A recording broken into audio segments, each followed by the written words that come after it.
voir dans l'espèce de mini-introduction dans les écrans d'avant, en fait, ma bibliothèque est en pleine crise du logement, c'est une catastrophe, plus rien ne rentre. De toute façon, vous avez un aperçu quand ça commence à ressembler à ça et à ça là.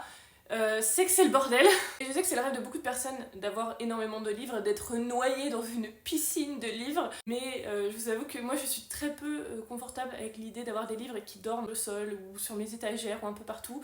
J'aime bien les espaces un peu rangés même si j'ai du mal à m'y tenir. Et quand vous avez des petits chats et que vous partagez votre espace vital avec quelqu'un, apparemment vous êtes obligé de partager l'espace aussi ou de protéger vos pages des petites canines de chatons. Donc voilà, je vais me débarrasser de certains livres. J'ai plusieurs manières de m'en débarrasser.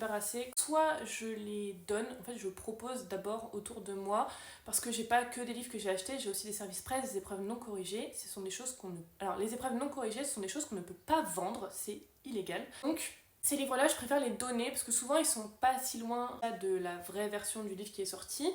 Donc je préfère les donner, je propose à mes amis proches, ensuite j'étends un petit peu mon cercle, je regarde si j'ai des collègues, etc. qui seraient intéressés. J'en vends certains quand ils sont vraiment en très très bon état et tout ça, ou alors je sais qu'ils sont vendables et du coup ça me fait de l'argent pour prendre d'autres livres d'occasion. Parce qu'il faut pas se mentir, les livres c'est très très cher, donc vive l'occasion.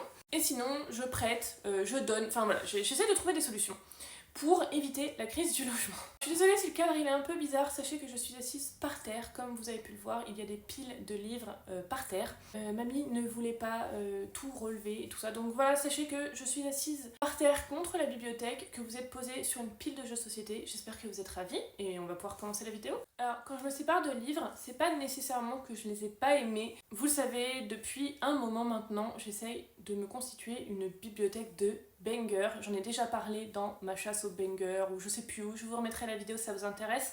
J'essaie de garder des livres qui m'ont vraiment plu, qui m'ont marqué, qui m'ont touché. Voilà, la bibliothèque de bangers, c'est mon objectif. Donc quand un livre est pas au minimum incroyable, il sort de ma bibliothèque. Alors, ça va peut-être outrer des personnes qui ont du mal à revendre leurs livres, qui ont du mal à s'en débarrasser. Je trouve ça très bien, je trouve que c'est tout à l'honneur de chacun de faire ce qu'il veut de ses possessions matérielles. Si vous aimez collectionner des reliés de foufou et tout, je trouve ça trop bien. Moi j'avoue, je suis très mal à l'aise à l'idée d'avoir trop. Bon bref, j'ai parlé éminent, je vais vous montrer tout ça. J'ai pas trop d'ordre, je pense que je vais commencer par la romance parce que c'est ce que j'ai le plus. Le premier qui me vient, donc c'est ce que je disais, c'est une épreuve non corrigée, donc que j'ai reçue gratuitement de la part de la maison d'édition et que je n'ai pas le droit de revendre. En fait, les épreuves non corrigées, c'est juste écrit ici, vous ne pouvez pas les revendre, ce n'est pas légal. Donc faites attention, genre si vous êtes sur Vinted et tout, surveillez bien que ce soit pas des épreuves non corrigées parce que c'est interdit. Donc c'est Les coquillages ne s'ouvrent qu'en été de Clara Hérault. Je trouve que c'est le livre parfait en plus en ce moment parce que c'est l'été, c'est écrit dans le titre, mais c'est une petite romance pour ados / jeunes adultes, peut-être plutôt jeunes adultes, qui traite de sujets très intéressants. Il y a de très beaux sujets qui sont traités là-dedans. Moi c'est celui que j'ai le moins aimé de Clara Hérault et du coup je trouve ça dommage en fait de ne pas en faire profiter d'autres personnes parce que je pense que tout le monde devrait lire les livres de Clara Hérault.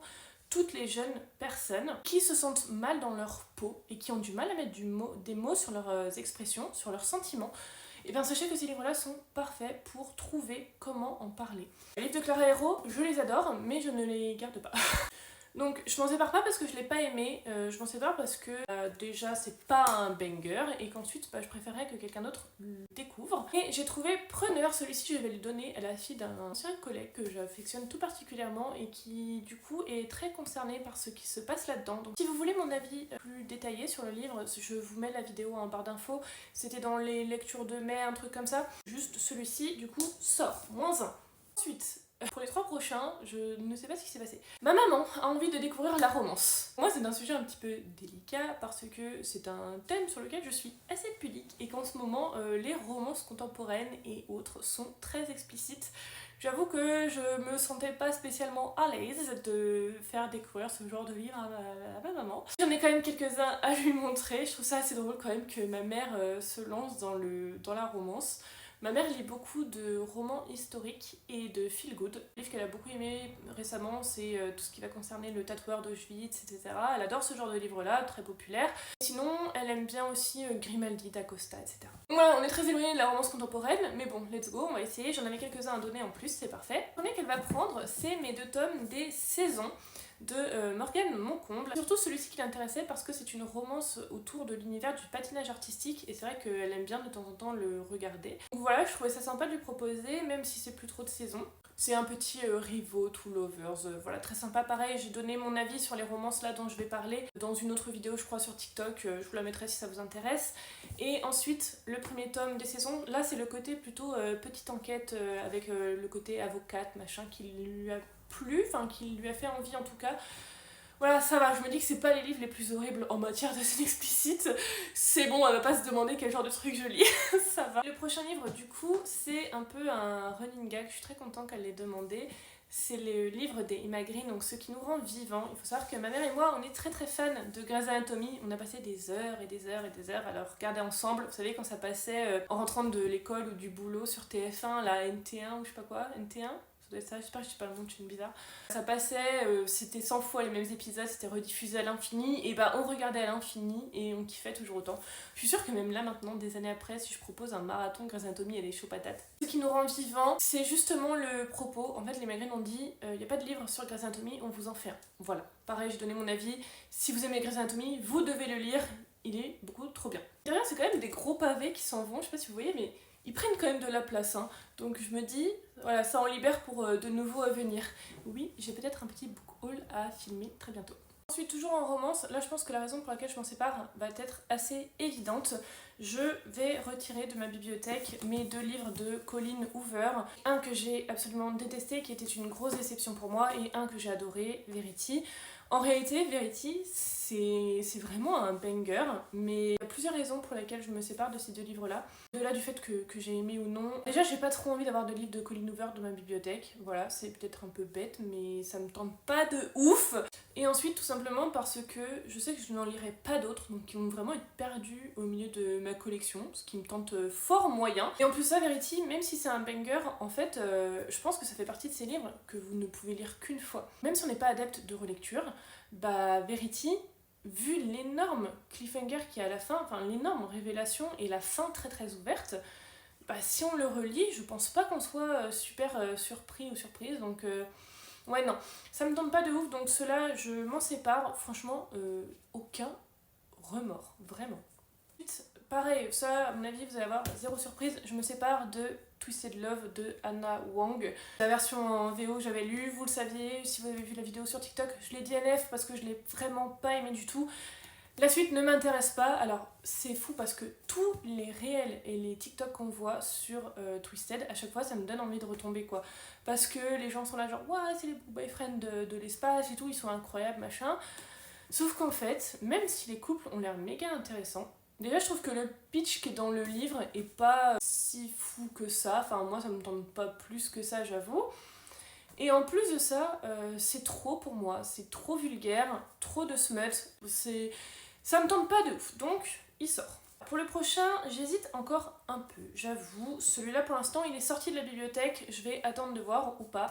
C'est Un palais d'épines et de roses de Sarah J. Maas. Oui je sais, c'est bizarre. J'ai eu de jolies éditions en relié pour mon anniversaire, j'avais acheté celui-là avant. Je sais pas si ça sert à grand chose de garder celui-ci, je pense que non, mais l'espèce de fangirl qui est en moi a envie d'avoir plusieurs éditions. Vraiment, je trouve la couverture pas terrible, le livre est pas particulièrement souple non plus, on voit que le dos est assez fragile.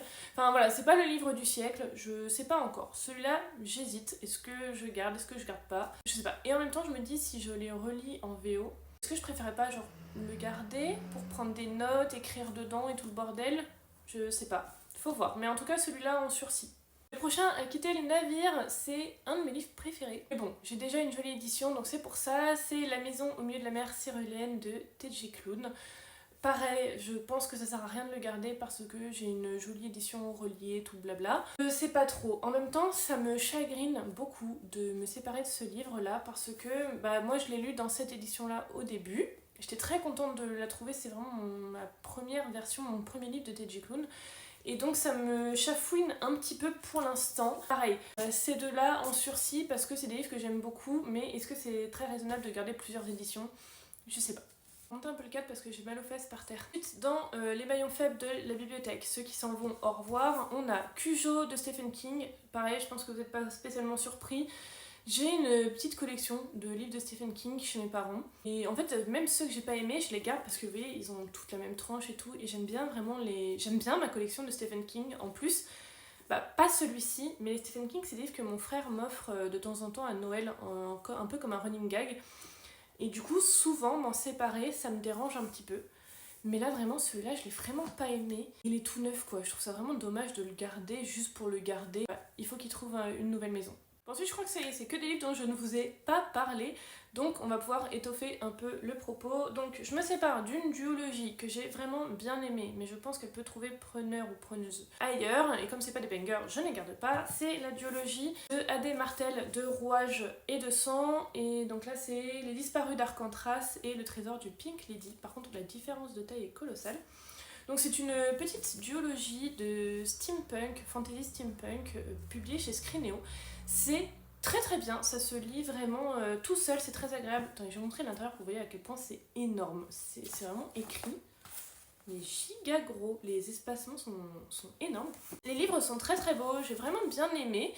Mais pareil, je sais que je ne les relirai pas et je pense que voilà, ils ont fait leur temps. Alors pareil, je pense que je vais les donner. Ceux-là, je suis une jeune fille, Rowena, qui est une espèce de petite réparatrice slash inventeuse. Elle adore bidouiller des trucs. Et elle a un petit chaton trop mignon, un petit chaton mécanique, je sais plus comment il s'appelle. Ah, voilà, c'est Monsieur Gratouille.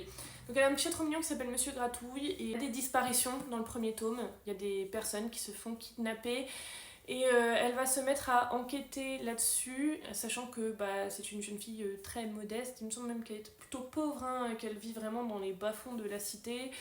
Et voilà, du coup, elle va enquêter sur ces disparitions. Petits enjeux politiques un petit peu sympas, petit côté enquête, voilà, ça, ce genre de lecture-là, dès 14 ans, c'est très très bien.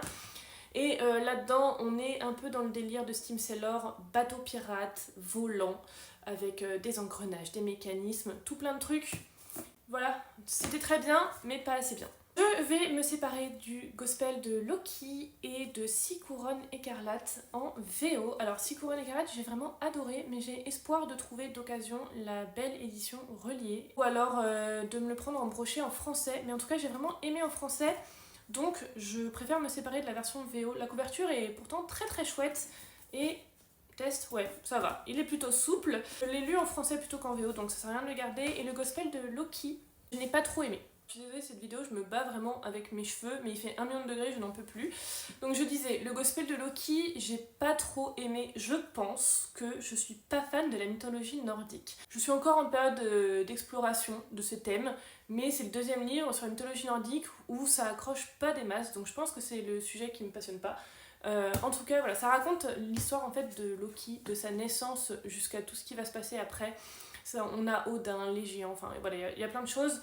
Seulement, ce que j'ai pas trop aimé, c'est que moi je suis un peu novice en la matière et que l'autrice ne prend pas spécialement le temps d'expliquer. Elle part du principe que vous connaissez déjà un petit peu. Voilà, et c'est raconté à la première personne, donc c'est Loki qui raconte son histoire. Voilà, moins de...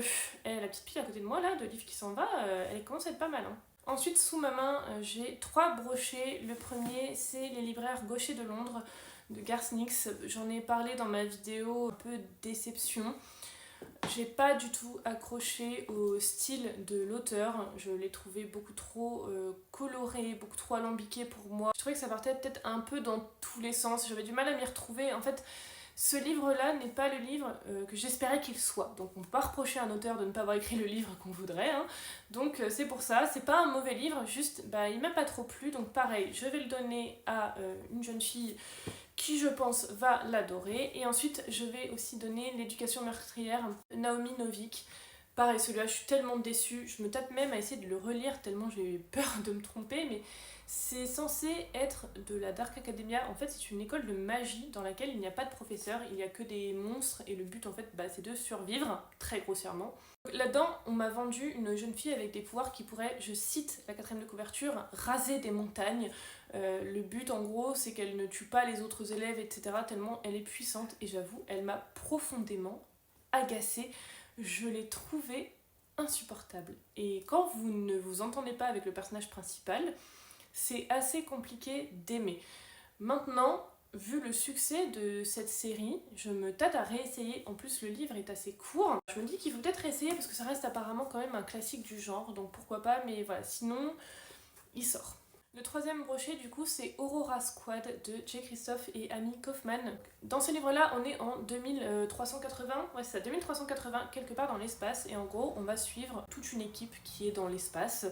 C'est de la SF young adulte avec de l'humour, et le style dans le livre est assez cocasse, on va dire cocasse, parce que vous avez vraiment de très belles pages dans ce style-là. Voilà, comme des journaux de bord en fait. Moi, c'est pas spécialement ma came, voilà. Et comme le livre est vraiment nickel, je pense le donner à Camille parce qu'elle avait plutôt bien aimé Illuminae, elle aime plutôt bien, je crois, ces deux auteurs-là. Donc voilà, je pense qu'il fera plaisir à Camille, il se glissera, si elle le souhaite, dans son colis de Noël. Ensuite, j'en ai quelques-uns qui sont en sursis, des livres où je ne suis pas sûre, j'attends un petit peu de voir si mon humeur change, ou plutôt j'attends de voir ce que me disent un petit peu les gens autour de moi, voir si je fais une erreur ou pas. En fait, il y a 3 livres que j'ai vraiment beaucoup aimés, mais je sais pas si je les garde ou pas. Alors peut-être que c'est le fait que j'ai pas beaucoup de place qui me donne envie de m'en séparer, c'est pour ça qu'il reste encore un petit peu. Peut-être que si j'avais plus de place, je les garderais. Le premier, c'est Galant de V.I. Schwab, publié chez Lumen. J'ai vraiment beaucoup aimé, même si la fin m'avait un petit peu déçue. Je trouvais déjà que le livre était très très beau, mais qu'en plus il était plutôt sympa. Alors c'était pas le livre du siècle, mais c'était sympa. Alors, je vais essayer de vous résumer l'histoire de Galant, mais je l'ai lu en 2021 ou 2022 si je ne me trompe pas, donc je vous avoue que ma mémoire n'est pas tout à fait fraîche. Si je me souviens bien, on suit l'histoire d'Olivia Prior, donc qui est une jeune fille muette et qui est dans un orphelinat. Cette jeune fille-là, elle rêve d'avoir une famille et elle va être ravie parce qu'un jour, son oncle, dont elle ignorait l'existence, si je me souviens bien, va lui écrire un courrier l'invitant à rejoindre le domaine de Galant, donc c'est le domaine familial. Sauf qu'Olivia lit dans les journaux que sa mère lui a laissé que le domaine, enfin qu'elle ne doit pas aller à ce domaine. Donc elle est un petit peu tiraillée entre ces deux idées-là et finalement elle va rejoindre le domaine de Galant dans lequel elle va rencontrer donc tous ceux qui y habitent et un cousin qui ne veut absolument pas d'elle, qui est assez antipathique. Et surtout, déception, en fait quand elle arrive, elle apprend que son oncle qui lui écrit ce courrier, il est mort depuis plusieurs mois déjà. Et il y a un mur étrange, un mur assez sombre qui est au fond du jardin du manoir et que tout le monde semble éviter comme la peste. C'est ça, c'est écrit dans le résumé, hein, c'est ça? Ouais, c'est ça. Donc tout le monde évite ce mur-là, et puis du coup Olivia va se mettre à enquêter sur ce qui s'est passé, sur son oncle, sur sa mère aussi, parce qu'elle a plein d'informations sur sa mère qui est décédée, et sur ce fameux mur. C'est plutôt sympa, il y a des vraies belles histoires un peu creepy, alors creepy jeune adulte, hein, peut-être de fantômes, de trucs comme ça, voilà, ça fait un peu domaine hanté. C'est très très chouette, franchement c'est une super lecture pour Halloween. Mais comme vous pouvez le voir, si je m'étais pas un peu aidée de la 4ème de couverture, je pourrais pas le résumer super bien. Ça déjà c'est mauvais signe, c'est que c'est pas un banger, et surtout du coup je sais pas si ça vaut le coup que je le garde. Et en même temps je me dis le livre est quand même chouette, donc voilà, en suspens pour l'instant, à voir. Ensuite le prochain one shot sur lequel je me questionne c'est Hôtel Magnifique. Alors j'en ai déjà parlé plusieurs fois en disant que c'était vraiment un excellent one shot. Je m'étais même demandé s'il n'était pas dans mes meilleures lectures de 2023. Mais finalement, en y regardant, je le trouve très très bien. Il n'y a pas de souci, franchement, je le recommanderais les yeux fermés à des personnes qui cherchent des histoires très originales, des histoires qui changent. Mais je sais pas si j'ai envie de le garder. Voilà, même si la couverture est jolie, et encore, hein, ça se casse un petit peu la binette ici.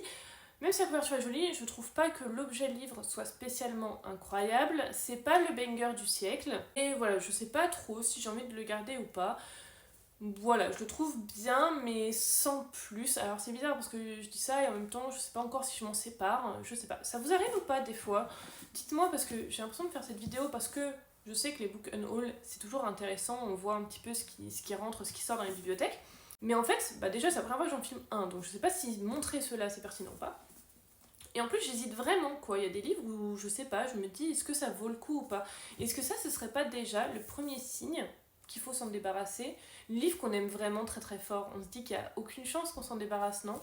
Je sais pas. N'hésitez pas à me donner votre avis. Est-ce que je garde? Est-ce que je garde pas? Ensuite, j'ai 2 sagas en suspens. 2 excellentes sagas. J'ai la saga de La Passe-Miroir de Christelle Dabos, que j'ai en version très vilaine, avec ce dos jaune là, 2 poches. J'ai lu les 3 premiers tomes et ça fait partie de ces premiers livres de fantasy que j'ai lus quand j'ai redécouvert la lecture, la fantasy, etc. Quand j'ai abandonné mes lectures d'université, j'étais tombée sur, je vous l'avais déjà expliqué, Grisha. J'avais relu quelques petites trilogies et surtout j'avais eu la passe miroir que ma mère m'avait achetée pour l'occasion. Je crois que c'était pour fêter ma réussite de ma licence ou un truc comme ça. Je crois que c'était pour fêter ma réussite du master, je sais plus quoi. Ma mère m'a dit tiens vas-y on va en librairie, dinguerie. Et donc elle m'avait offert ça. Et j'avais vraiment bien aimé, franchement je l'avais dégommé. Et surtout j'avais dégommé le tome 2 et le tome 3 que j'avais trouvé incroyable. Le tome 2, je me rappelle, je l'avais fini assez tard dans la nuit et j'étais dégoûtée. J'allais en cours le lendemain et je me souviens à la pause, tout le monde allait réviser l'agrégation ensemble et moi j'ai dit non, vous savez quoi, allez réviser tout seul. J'ai foncé dans la librairie à laquelle j'allais tout le temps à Strasbourg pour aller chercher le tome 3. C'est la première fois que ça faisait ça, genre j'avais besoin d'avoir le tome 3. Seulement le tome 4 en poche, il a mis 1000 ans à sortir et du coup, cette saga en fait est tombée dans les oubliettes de ma mémoire. Et surtout, j'ai du mal à me remettre dedans. En fait, je me vois pas entamer le tome 4 alors que ça fait si longtemps que j'ai lu les 3 premiers et en même temps, j'arrive pas à m'y mettre. Donc je sais pas, je me dis qu'il faudrait que je les relise en fait. Donc voilà, je cherche des copains pour relire La Passe Miroir. Voilà, si comme moi vous avez envie de redécouvrir cette saga, venez qu'on copine ensemble parce qu'il faut que je lise le tome 4 depuis genre 3 ans. Je pense que si cet hiver je relis pas au moins le tome 1, je me séparerai de la saga. Voilà. L'autre saga en question, je vois déjà ma copine Mathilde avoir les poils qui se hérissent. L'autre saga en question, c'est Zodiac Academy. Alors, je pense que c'est devenu une des sagas préférées de Mathilde, avec qui voilà, j'échange beaucoup. Je parle beaucoup d'elle sur cette chaîne, parce qu'en fait, avec Mathilde, on fait quand même pas mal de LC, c'est ma copine LC de romance. Et on s'est chauffé une fois pour Zodiac Academy. Que moi, je suis dégoûtée, je n'ai pas réussi à accrocher à la lecture du tome 1, je l'ai même pas terminé. C'est pas normal. Après, les raisons pour lesquelles j'ai acheté ce livre sont très très superficielles. Donc c'est une saga avec pas mal de tomes, je crois qu'il y en a 12 en tout, en comptant toutes les novellas et tout, je sais plus, je vous mettrai ça à l'écran. Donc c'est une saga avec beaucoup de tomes basés sur les signes du zodiaque, il y a de tout, de la magie, de la romantaisie, je crois qu'il y a des dragons, des failles, enfin il y a vraiment énormément de choses. De toute façon, je vous mets un lien en barre d'infos pour que vous puissiez vous renseigner sur cette saga. Une popularité vraiment très très grosse dans les pays anglophones. Je crois que même beaucoup de lecteurs et lectrices en France adorent cette série. Les raisons pour lesquelles je l'ai acheté, extrêmement superficielle, la popularité. C'est tout bête, mais en fait, plus on parle d'un livre avec des critiques élogieuses, plus on a envie de le lire. Apparemment, c'est comme ça que ça marche. Donc, la popularité, le fait que le premier tome ce soit les Gémeaux, voilà, et que je suis Gémeaux, oui, je vous l'ai dit, c'est très superficiel. La beauté du livre, voilà, le fait que ce soit un joli brochet, je trouve que la couverture est très chouette. On a des petites décos dedans qui sont plutôt jolies. Le fait que ce soit des sœurs jumelles, voilà, j'avais tellement aimé Twin Crowns que je me suis dit vas-y go. Et la diversité de choses que l'on rencontre dans ces livres, comme je vous ai dit, des failles, des dragons, des machins, des trucs, il y a plein de trucs. Ça me faisait trop envie. Sauf que ça n'a pas accroché du tout. Mais alors quand je vous dis du tout, c'est que vraiment je m'attendais à avoir au moins un intérêt pour le livre. Et là j'avais rien eu. Alors c'était une période de ma vie assez délicate, tout ce que je lisais ne me plaisait pas. J'étais un bad mood qui n'en finissait pas en fait. Donc je me demande si c'est pas pour ça. Je vais relire le tome 1 cet automne. Voilà, dès que l'été est terminé, je me jette dessus. Mathilde, tu es au courant maintenant. Si ça ne passe pas, malheureusement, je pense qu'il finira avec les autres dans un petit colis direction un pays chaud. Voilà. Donc voilà, c'était le premier tri de ma bibliothèque, enfin de mes bibliothèques dans ma maison à moi. C'est la première fois que je filmais un haul. Alors ça se trouve, j'ai fait ça n'importe comment. Écoutez, je pense que vous avez commencé à avoir l'habitude maintenant sur cette chaîne que les choses soient faites à l'arrache. N'hésitez pas à me dire si vous avez aimé ou pas, surtout, si j'ai bien fait les choses ou pas. Je pense qu'il y aura un autre haul parce que je dois aller voir chez mes parents dans ma chambre de petite fille parce qu'il y a beaucoup de livres en fait que je n'ai pas de place ici donc je stocke chez mes parents. et je pense qu'un gros tri va s'imposer, je pense qu'il y a pas mal de choses qui vont sortir aussi, donc si ça vous intéresse, et si ce premier unhaul n'était pas trop chaotique, je peux vous en faire un deuxième, voilà. En tout cas, dans les livres en suspens, n'hésitez pas à me dire s'il y en a que je dois absolument garder, si vous pensez que je fais des erreurs, surtout dites-le moi, si la passe miroir est une erreur et que je dois absolument lire le 4 et le garder, dites-le moi, n'hésitez pas en tout cas. J'espère que la vidéo vous a plu, comme d'habitude, j'espère qu'elle a pu vous faire sourire. Et moi je vous dis à très bientôt pour la prochaine vidéo. J'arrête de compter les jours parce que je suis tout le temps en retard. Allez, des bisous.